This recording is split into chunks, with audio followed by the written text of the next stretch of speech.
जय हिंद दोस्तों, स्वागत करते हैं आपको एक नए वीडियो में। और आज के वीडियो में मैं आपको बताने वाला हूं मुजफ्फरपुर और सिकंदराबाद के बीच भारतीय रेलवे नई ट्रेन सेवा शुरू करने जा रही है। तो इस ट्रेन का परिचालन भारतीय रेलवे कब से करने वाली है, इस ट्रेन का टाइमिंग क्या होने वाला है और इस ट्रेन का ठहराव कहां पे दिया गया है, सारी इन्फॉर्मेशन मैं आपको इस वीडियो के अंदर देने वाला हूँ। और साथ में मैं आपको पटना और टाटानगर के बीच चलने वाली वंदे भारत एक्सप्रेस के बारे में भी मैं आपको बताने वाला हूँ कि पटना और टाटानगर के बीच चलने वाली वंदे भारत भी लमसम कंफर्म हो चुकी है। तो इसके बारे में मैं आपको फुल डिटेल जानकारी देने वाला हूं कि इस ट्रेन का परिचालन भारतीय रेलवे कब से शुरू करने वाली है। तो इस वीडियो में मैं आपको बताऊंगा कि मुजफ्फरपुर से सिकंदराबाद के बीच चलने वाली नई ट्रेन के बारे में मैं आपको विस्तृत जानकारी दूंगा और साथ में पटना और टाटानगर के बीच चलने वाली वंदे भारत एक्सप्रेस के बारे में भी मैं आपको फुल डिटेल जानकारी देने वाला हूँ। तो दोस्तों, अगर आप चैनल पर नए हैं तो चैनल को सब्सक्राइब कर लीजिए और वीडियो अच्छा लगे तो वीडियो को लाइक जरूर कर दीजिएगा। चलिए इस डिटेल वीडियो को शुरू करते हैं। दोस्तों, सबसे पहले हम बात कर लेते हैं मुजफ्फरपुर से सिकंदराबाद के बीच चलने वाली भारतीय रेलवे जो जिस ट्रेन का संचालन शुरू करने जा रही है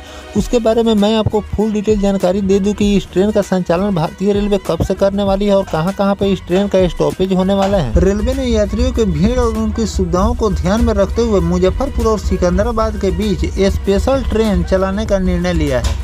यह स्पेशल ट्रेन दोनों दिशाओं से 11 ट्रिप चलेगी। पश्चिम मध्य रेलवे के CPRO के मुताबिक मुजफ्फरपुर सिकंदराबाद के बीच चलने वाली स्पेशल ट्रेन गाड़ी संख्या 05293 और 05294 पश्चिम मध्य रेलवे के सतना, कटनी, जबलपुर, नरसिंहपुर, पिपरिया एवं इटरासी स्टेशन पर इस ट्रेन का ठहराव दिया गया है। दोस्तों, उसी तरह गाड़ी संख्या 05293 Muzaffarpur Secunderabad express special train 16 जुलाई से 24 सितंबर तक प्रत्येक मंगलवार को मुजफ्फरपुर स्टेशन से 10:45 पर खुलेगी और अगले दिन मध्य रात्रि आपको 12:50 पर सतना, 2:30 पर कटनी, 3:55 पर जबलपुर, 5:13 पर नरसिंहपुर, 6:23 पर पिपरिया, 8:10 पर इटरासी और रात्रि 23:50 पर सिकंदराबाद स्टेशन आपको ले जाकर छोड़ेगी। इसी प्रकार गाड़ी संख्या 05294 Secunderabad Muzaffarpur express special train 18 जुलाई से 26 सितंबर तक प्रत्येक गुरुवार को सिकंदराबाद स्टेशन से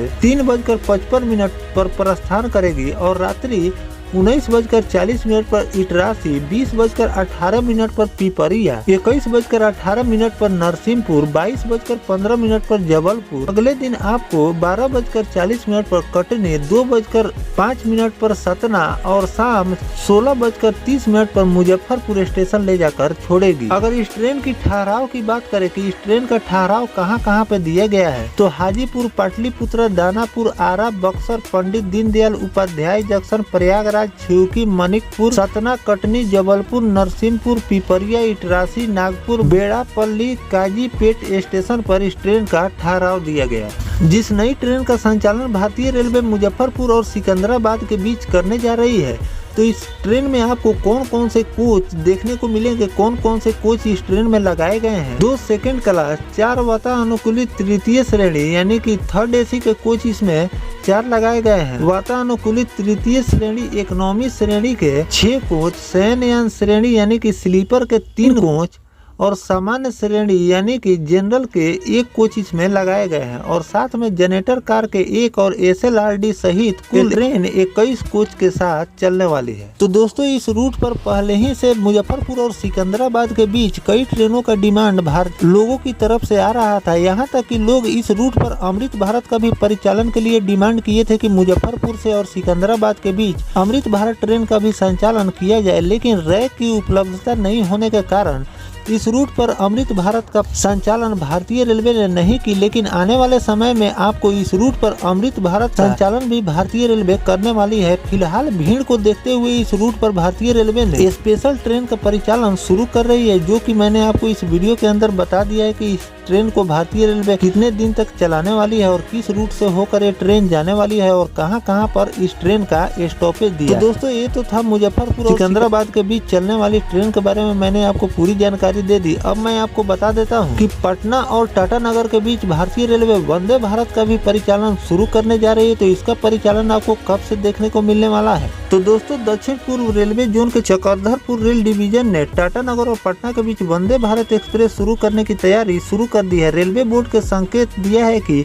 इस नई सेवा के बारे में जल्द ही आधिकारिक घोषणा की जाएगी। हालांकि पटना और टाटानगर के बीच नई वंदे भारत को शुरू करने से संबंधित सारी तैयारियां जोरों पर चल रही है। फिलहाल इस रूट पर मुख्य रूप से 3 ट्रेनों का संचालन किया जा रहा है, जिसमें आरा दुर्ग साउथ बिहार एक्सप्रेस और टाटा एक्सप्रेस प्रतिदिन चलती है। वही बिलासपुर पटना एक्सप्रेस साप्ताहिक ट्रेन है, जो कि सप्ताह में 1 दिन चलाई जाती है। पटना से टाटानगर के बीच 496 किलोमीटर की दूरी को तय करने में इन ट्रेनों को लगभग 10 से 11 घंटे का समय लगता है। मीडिया रिपोर्ट की अगर माने तो पटना से टाटानगर के बीच का सफर तय करने में वंदे भारत एक्सप्रेस को महज 7 घंटे का समय लगेगा, यानी कि सामान्य ट्रेनों के मुकाबले लगने वाले समय से आधे समय में इस सफर को वंदे भारत पूरा कर लेगी। नई वंदे भारत एक्सप्रेस को सपोर्ट करने के लिए टाटानगर रेलवे की सील लाइन पर एक मेंटेनेंस सेंटर का निर्माण भी तेजी से किया जा रहा है। रिपोर्ट के अनुसार विभिन्न विभागों के कर्मचारी ट्रैक की मरम्मत, ट्रैक्शन सुविधाएं और अन्य आवश्यक व्यवस्थाएं जैसे कार्यों में लगे हुए हैं। नई सेवा से यात्रियों को तेज और अधिक आरामदायक यात्रा का विकल्प प्रदान हो। उम्मीद है कि वंदे भारत एक्सप्रेस यात्रा के समय को और भी ज्यादा कम करेगी। सुविधाओं में सुधार करने के लिए यात्री के बीच सबसे ज्यादा लोकप्रिय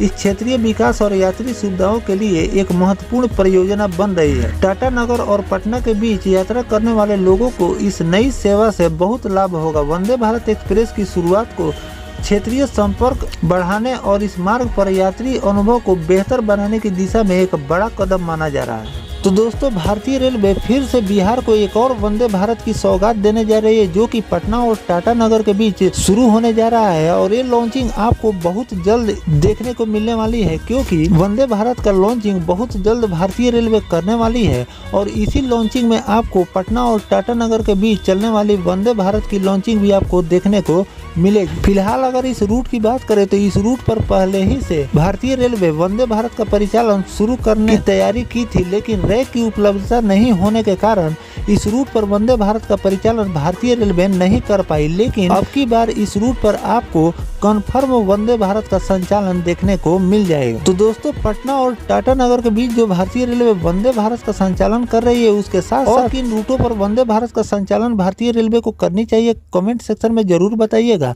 और किन किन रूटों पर भारतीय रेलवे को नई ट्रेन सेवा शुरू करनी चाहिए, ये भी कमेंट करके जरूर बताइएगा। और कोई जानकारी भारतीय रेलवे द्वारा निकल कर सामने आता है नई ट्रेन की, तो मैं आपको फिर से बताने का प्रयास करूंगा। फिलहाल दोस्तों, ये जानकारी आपको कैसा लगा कमेंट सेक्शन में जरूर बताइएगा। मिलते हैं किसी नेक्स्ट टॉपिक कोई नई जानकारी के साथ। तब तक अपने भाई को दीजिए इजाजत। जय हिंद, जय भारत, वंदे मातरम।